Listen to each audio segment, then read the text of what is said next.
सोलापूर श्रमिक पत्रकार संघ आणि महाराष्ट्र राज्य मराठी पत्रकार संघाच्या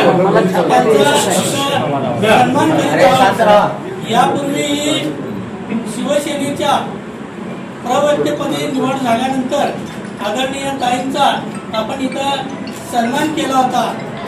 त्यानंतर आज खासदार झाल्यानंतर आदरणीय ताईंचा इथं आपण सत्कार करीत आहोत। पत्रकार ते खासदार ही निश्चितच आम्हाला गर्वाची गोष्ट आहे आणि प्रवक्ते झाल्यानंतर सत्कार केला, आज खासदार झाल्यानंतर आम्ही सत्कार करीत आहोत।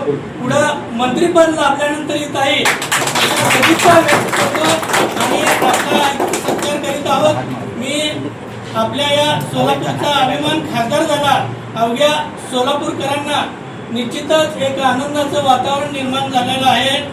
काम करो ऐसा कि पहचान बन जाए, काम करो ऐसा कि पहचान बन जाए, हर कदम ऐसा चलो कि निशान बन जाए,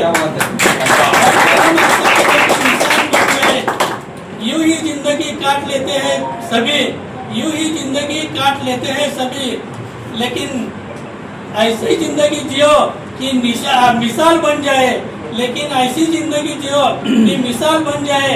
एक मिसाल आदरणीय ताईंनी इथं निर्माण केलेली आहे।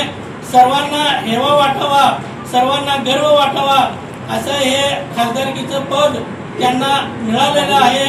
याबद्दल निश्चितच आम्हाला सर्वांना आनंद वाटतो। या प्रसंगी आमच्या सोलापूर श्रमिक पत्रकार संघाचे अध्यक्ष विक्रम बापू खेलगुडे इथं उपस्थित आहेत। त्याचबरोबर नगरसेवक तथा महाराष्ट्र राज्य मराठी पत्रकार संघाचे प्रदेशाध्यक्ष आदरणीय मनीषांना हे तिथं उपस्थित आहेत।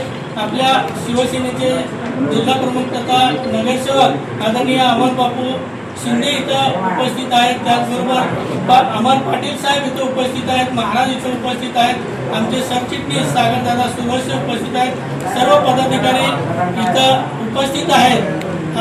मी इथं आवर्जून एवढं इथं सांगू शकतो की history tells us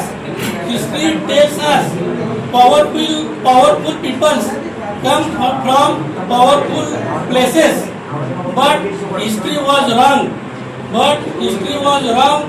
Powerful peoples make places powerful. कष्टकऱ्यांच्या वस्तूतून आलेल्या ताईंनी एक नवा इतिहास घडवला आहे।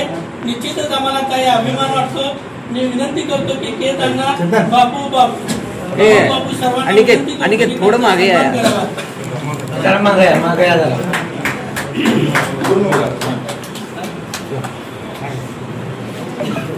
संदीप तोंडावर घेतोय बापू। समोर बघा एक सेकंड राहू दे। बरोबर मला एवढंच सांगायचं आहे की आदरणीय महाराष्ट्र राज्याचे लाडके उपमुख्यमंत्री, लाडक्या बहिणीचे लाडके भाऊ एकनाथजी शिंदे साहेब आणि माननीय खासदार डॉक्टर श्रीकांत शिंदे साहेब यांच्यामुळे आज ही संधी मिळाली।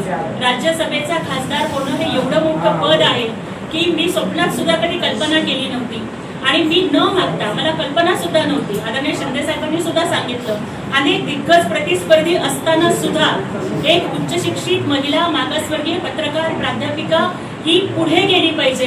त्यामुळं आज ज्या पद्धतीनं हिंदू हृदय सम्राट बाळासाहेब ठाकरे हे कुठलाही जात आणि धर्म न बघता शिवसैनिकांना संधी द्यायचे, पान टपरीवाल्याला त्यांनी मंत्री केलं, रिक्षावाल्याला नेता केलं, भाजी विकणाऱ्याला मुंबईचा महापौर केलं, त्याच पद्धतीचा धाडसी निर्णय आज एकनाथ शिंदे साहेबांनी घेऊन सामाजिक न्याय गतिमान केलेला आहे। आणि खरंच काही लोक असतात जे आपल्या कुटुंबालाच आपला पक्ष समजतात, पण एकनाथ शिंदे साहेबांसारखे नेते असतात जे आपल्या कार्यकर्त्यांना आपलं कुटुंब समजतात। त्यामुळे एक लाडकी बहीण म्हणून साहेबांनी केवळ उमेदवारी नाही दिली, दादा माझं डिपॉझिट सुद्धा पक्षाने आणि साहेबांनी भरलंय। एखाद्या बहिणीला, एखाद्या लेकीला हाताला धरून न्यावं त्या पद्धतीनं त्यांच्या कॅनवर बुलेट प्रूफ गाडीत बसवून सन्मानानं ते मला फॉर्म भरायला सोबत घेऊन गेले। माझा फॉर्म भरताना सुद्धा लाडका भाऊ माझा पाठीराखा म्हणत या गरीब लाडक्या बहिणीच्या पाठीशी उभे राहिले.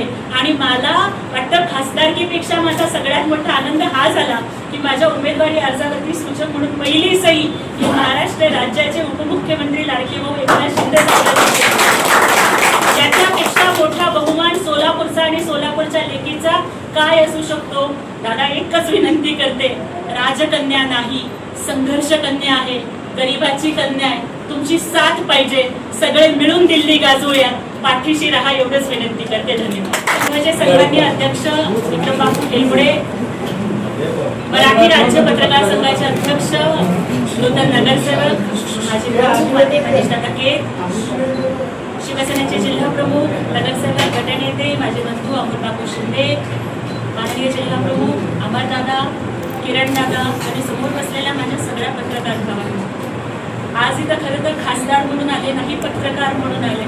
कारण सोलापूरच्या एका जगजीवनराम वस्तीत राहणाऱ्या माझ्यासारख्या गरीबाच्या पोरीला जर पत्रकारितेचा भिन्मांमधून मी सुरुवात केली न्यूज रिडिंगची, तर तो वारसा मिळाला नसता तर कदाचित आज मी इथपर्यंत पोहोचू शकले नसते. त्यामुळेच आज इथं येताना या पत्रकार संघाच्या पायरीवरती नतमस्तक होऊन आले. कारण या पत्रकारितेनेच मला बोलण्याचं बळ दिलं, लिहिण्याचं बळ दिलं आणि विचार व्यक्त करण्याचं बळ दिलं.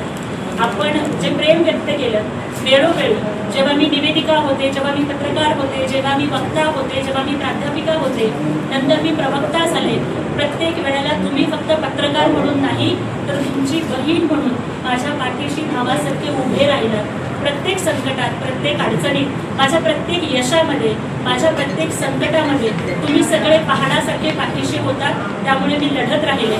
आज खासदारकी मिळालेली आहे ती मला नाही आहे, सोलापूरचा प्रत्येक पत्रकार खासदार झालेला आहे. आणि मला वाटतं की महायुतीमध्ये आमचे एक भाऊ पत्रकार हे नगरसेवक झालेले आहेत, एक पत्रकार खासदार झालेले आहे, पत्रकारांचे अच्छे दिन आलेले आहेत. आणि त्यामुळे एवढीच मी या ठिकाणी विनंती करते की याच्या आधी जसे माझ्या पाठीशी उभे होतात तसेच इथून पुढे माझ्या पाठीशी उभे राहा, लढण्याचं बळ द्या. नक्कीच एक पत्रकार, एक शिक्षिका, एक निवेदिका, एक मागासवर्गीय गरीब समाजातली मुलगी म्हणून सर्वोच्च सभागृहात जातीये.